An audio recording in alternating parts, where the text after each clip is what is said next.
Welcome dear students. Let's start our today's session, and the name of the session is dissolution enthalpy. कई बार बच्चों इसे बोला जाता है डाइल्यूशन एंथैल्पी।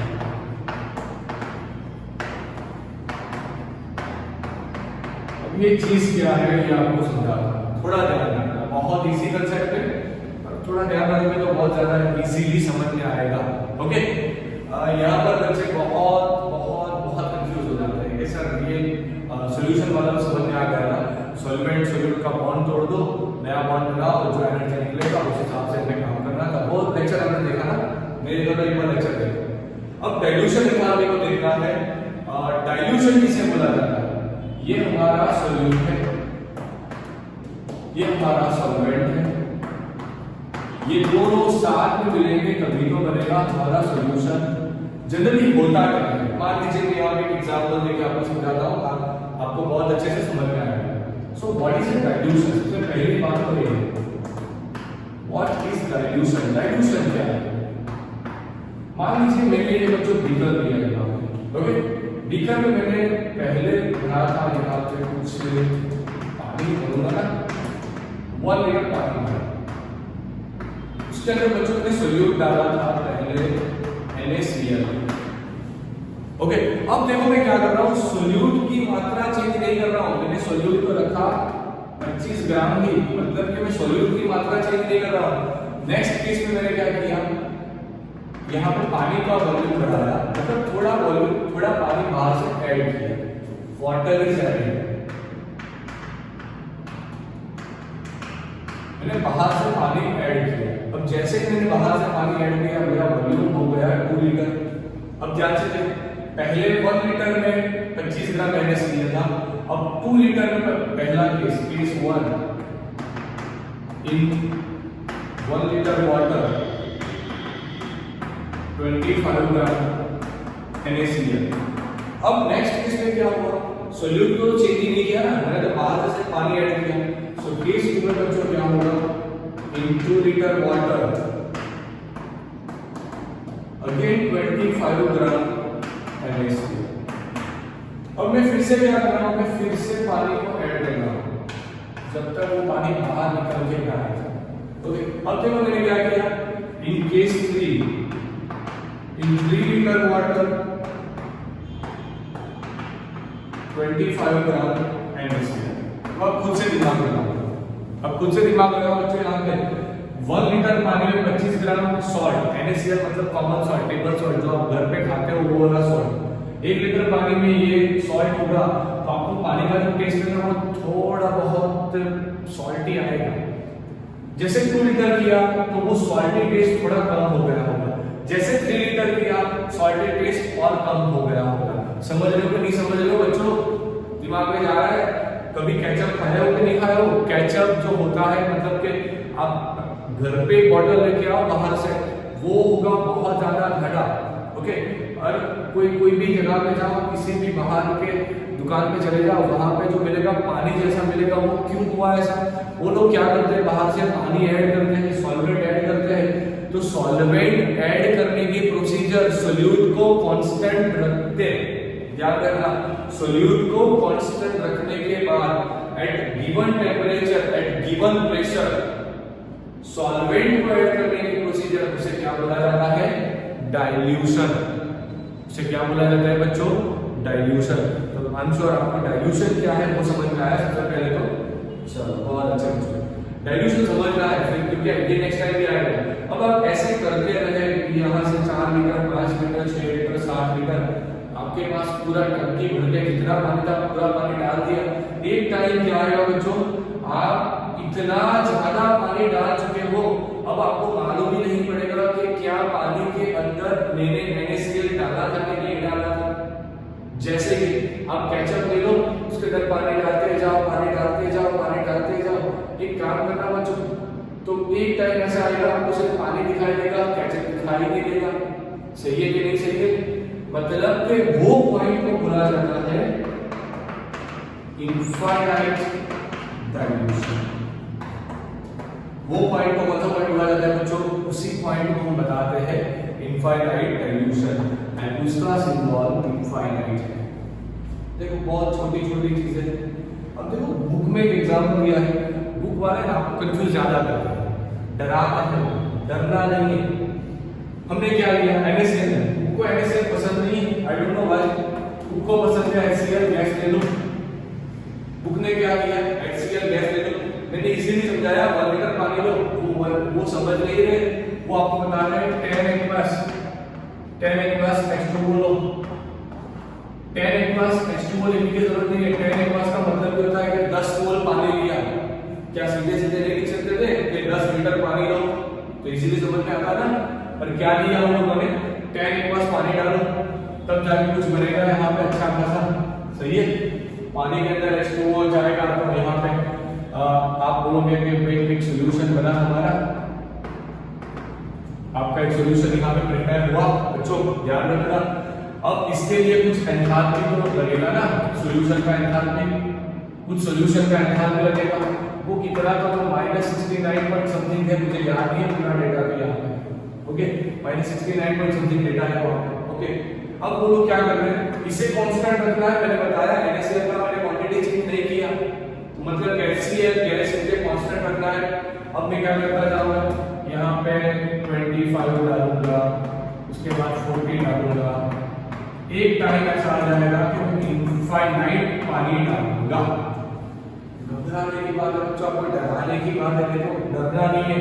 एनसीईआरटी का काम है आपको डराना, सीधे लिखते तो सारे बच्चे कॉमर्स ले लेते, साइंस लेते, सीधे नहीं दिया, डरा के दिया कि 10 aqueous डालो, उसके बाद 25 लीटर डालो, उसके बाद 40 लीटर डालो। एक काम करो, इनफाइनाइट पूरा टंकी, पूरा सोसाइटी का टंकी डालो उसके अंदर, तब जाके जो सॉल्यूशन बना इसका एनर्जी करीबन -74 था। इसका एनर्जी -74 समथिंग था, मुझे याद नहीं है जो पूरा डेटा, आप एक बार देख लेना। ओके इसके ऊपर के जो दो डेटा थे ना, नियरली डेल्टा H का वैल्यू -72 था। तो एक चीज तो क्लियर है ना, एक चीज क्लियर है, यहाँ पे बुक का भी एक गलती हुआ है। मैं आपको यहाँ पे बुक का गलती भी बताऊंगा, पर आप वो गलती कभी मत करना। यहाँ पे हमने लिखा डेल्टा H सॉल्यूशन, पर यहाँ पे आप डेल्टा H सॉल्यूशन नहीं लिखोगे, यहाँ पे आप लिखोगे delta H of dilution. Infinite पे जो मिला उसे आप लिखोगे डेल्टा H ऑफ डाइल्यूशन। अगर चलो वो ठीक है, एक बार बुक आपको ऐसा बताएगी कि ये एंथैल्पी H1 है, ये एंथैल्पी यहाँ का कुछ आएगा डेल्टा H2 आएगा, वो भी नियरली 72 ही है। तो delta H2 minus delta H1 का जो वैल्यू निकल के आया वो समथिंग 0 पॉइंट समथिंग होगा। ओके वो जो वैल्यू है बच्चों, एक बार डेटा से देख लेना, पूरा डेटा ले याद नहीं रखना, आपको भी याद रखने की जरूरत नहीं है। ओके कांसेप्ट समझना बहुत इंपॉर्टेंट है। अब आप खुद से दिमाग लगाओ, पहले मेरे पास सोल्यूट था HCl एंड पानी का कितना मॉलिक्यूल था मेरे पास 10 मॉलिक्यूल, अब मेरे पास 25 मॉलिक्यूल है पानी का। अब आप खुद से देखो डेल्टा H सॉल्यूशन कैसे निकालते थे, delta H1 plus delta H2 करते थे, ये था सॉल्वेंट का बॉन्ड ब्रेक करने का एनर्जी, ये था सोल्यूट का बॉन्ड ब्रेक करने का एनर्जी, था क्या नहीं था। एंड ये जो था ये था हमारा रिलीज हो रहा एनर्जी। ओके जो एनर्जी रिलीज हो रहा है वो एनर्जी था। अब देखो ध्यान से देखो, होगा क्या, सॉल्वेंट बढ़ रहा है मतलब ये वैल्यू बढ़ता जाएगा। सॉल्वेंट तो बढ़ रहा है ना, देखो सॉल्वेंट बढ़ रहा है तो ये वैल्यू बढ़ता जाएगा, मतलब पॉजिटिव वाला ये वैल्यू बहुत बढ़ रहा है, बाकी का दो वैल्यू तो कांस्टेंट ले रहा है।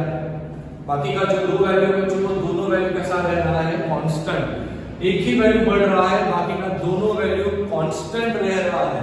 तो यहाँ पे होगा क्या डियर स्टूडेंट्स, जो आंसर पहले ज्यादा नेगेटिव निकल के आना चाहिए था वो ज्यादा पॉजिटिव उठता जाएगा। मतलब ये हुआ कि जो एनर्जी चाहिए, जो एंथैल्पी चाहिए, वो एंथैल्पी सराउंडिंग से सॉल्यूशन उठाएगा। जो एंथैल्पी हमें चाहिए बच्चों, वो एंथैल्पी सराउंडिंग से सॉल्यूशन उठाएगा। ओके तो जनरली उसे ही डाइल्यूशन एंथैल्पी बोला जाता है। हम श्योर आपको पूरा कांसेप्ट समझ में आ रहा है कि नहीं आ रहा है। ओके देखो फिर से एक बार पूरी चीज समझा रहा हूँ, ध्यान रखना यहाँ पे। सबसे इंपॉर्टेंट चीज क्या है, सबसे पहली चीज डाइल्यूशन क्या है। ओके तो डाइल्यूशन क्या है, आपको H2O की मात्रा बढ़ानी है, HCl गैस को कांस्टेंट रखना है, बोलना नहीं है। H2O को हम क्या करेंगे, सॉरी HCl, यहाँ पे NaCl को कांस्टेंट किया, H2O का क्वांटिटी बढ़ाना शुरू किया। यहाँ पे क्या करेंगे, HCl को कांस्टेंट करेंगे, H2O का क्वांटिटी बढ़ाते जाएंगे। एक टाइम ऐसा आया कि जो इनफाइनाइट हो गया, डाइल्यूशन करते करते करते करते इनफाइनाइट पॉइंट पे पहुंच गए, तो उस टाइम पे जो डेल्टा H निकलेगा जनरली वो होता है डाइल्यूशन एंथैल्पी। पर आपको बुक में कुछ उलट सुलट दिया गया है किस तरह से कि भाई ये दोनों का डिफरेंस निकालो, ये हुआ डाइल्यूशन। हाँ, पर वो जो डाइल्यूशन हुआ ना वो स्पेसिफिक रेंज के लिए हुआ। दूसरा एक चीज याद रखना, अगर आपसे कोई पूछे ये जो डाइल्यूशन एंथैल्पी होता है वो किस पे डिपेंड करेगा, तो जनरली बहुत सारे फैक्टर्स पे डिपेंड करता है। जैसे कि फैक्टर आपको समझाऊं यहाँ पे, तो सबसे पहला फैक्टर है टेम्परेचर। सबसे पहला फैक्टर क्या है, टेम्परेचर। दूसरा फैक्टर है नेचर ऑफ सोल्यूट, ये कभी कोई नहीं बताता पर ये बहुत मैटर करता है, नेचर ऑफ सोल्यूट, सोल्यूट का नेचर कैसा है ये भी बहुत मैटर करेगा। एंड तीसरा nature of solvent, nature of solvent ये भी बहुत ज्यादा मैटर करता है बच्चों। तीन चीज बहुत ज्यादा मैटर करती है। एंड पूरा कंसेप्ट हम लोग कांस्टेंट प्रेशर पे पढ़ाई कर रहे थे। अगर प्रेशर कांस्टेंट नहीं रहा तब भी ये सारी चीजें बिगड़ना शुरू हो जाएगी, समझ रहे हो। तो ये था हमारा डाइल्यूशन एंथैल्पी वाला कंसेप्ट। अब जो नेक्स्ट सेक्शन आने वाला है वहां पे हम स्पॉन्टेनिटी मतलब कि गिब्स फ्री एनर्जी, उसके बाद हम लोग पढ़ाई करेंगे। गिब्स के बाद हम जाएंगे धीरे धीरे एंट्रोपी के ऊपर, उसके बाद चैप्टर जनरली कंप्लीट हो जाएगा। डोंट वरी, जितना भी न्यूमेरिकल क्वेश्चन आ रहा है सारी तरह से मैं एक एक न्यूमेरिक आपको करवाते जाऊंगा। ओके, तो आप बहुत अच्छे से सारा कंसेप्ट सॉल्व करना। अब नेक्स्ट लेक्चर के लिए थोड़ा बहुत यहाँ से हिंट दे देता हूँ। जैसे आप जानते हो जनरली कोई भी रिएक्शन जो हो रही है वो अपने आप होगी कि नहीं होगी, इसका आइडिया आपको फर्स्ट लॉ नहीं देता, क्योंकि फर्स्ट लॉ तो कहता गया है आपको U = Q + W, सिर्फ इतना ही डेटा देता है आपको। इससे आपको ये डेटा नहीं मिल पाएगा कि कोई रिएक्शन अपने आप होगी या नहीं होगी। मतलब कि रिएक्शन अपने आप होगी कि नहीं होगी, उसी कंसेप्ट को स्पॉन्टेनिटी बोला जाता है। जनरली टेम्परेचर जो होता है वो higher to lower range flow करता है, वो आप सब जानते हो। अगर आप विंटर में निकल पड़े बाहर घूमने वैसे ही बिना स्वेटर के, तो क्या होगा, आपके बॉडी से हीट निकलेगी वो जाएगी बाहर, बॉडी से हीट निकलेगी वो जाएंगी सराउंडिंग में, सही है कि नहीं। मतलब हायर टेम्परेचर को कहा गया टेम्परेचर, हीट कहाँ फ्लो हुई, लोअर टेम्परेचर की तरफ। ओके, तो ये था हमारा बेसिक कंसेप्ट। जो नेक्स्ट सेशन से हम थर्मोडायनामिक्स के सेकंड रूल को पढ़ाई करने वाले हैं। एक छोटा कंसेप्ट जो बुक में नहीं दिया पर कई बार यूजफुल हो जाता है जेईई नीट में, वो भी अभी डिस्कस कर लेते हैं यहाँ पर ही। वो है बच्चों ज़ेरोथ लॉ, बुक में नहीं दिया, ज़ेरोथ लॉ ऑफ थर्मोडायनामिक्स। अब ये ज़ेरोथ लॉ ऑफ थर्मोडायनामिक्स क्या है, फिर से एक बार बता रहा हूँ, ज़ेरोथ लॉ ऑफ थर्मोडायनामिक्स अपनी बुक में नहीं दिया गया पर बहुत बहुत इंपॉर्टेंट हो जाएगा। अगर आप जेईई नीट के लिए कुछ तैयारी कर रहे हो तो यहाँ से क्वेश्चन पूछे जाते हैं। मान लीजिए कि ये बॉडी ए है, ये बॉडी बी है, ये बॉडी सी है। बहुत इजी है, प्योर मैथमेटिकल रूल है यहाँ पे। ए बी के साथ thermodynamic equilibrium, thermodynamic equilibrium, B C के साथ थर्मोडायनामिक इक्विलिब्रियम। फिर से एक बार, ए बी के साथ थर्मोडायनामिक इक्विलिब्रियम में, मतलब कि मान लीजिए ए का टेम्परेचर 75 है, बी का टेम्परेचर 75 है। दूसरा स्टेटमेंट क्या है, बी सी के साथ थर्मोडायनामिक इक्विलिब्रियम में, मतलब बी का टेम्परेचर 75 है तो सी का टेम्परेचर 75 है।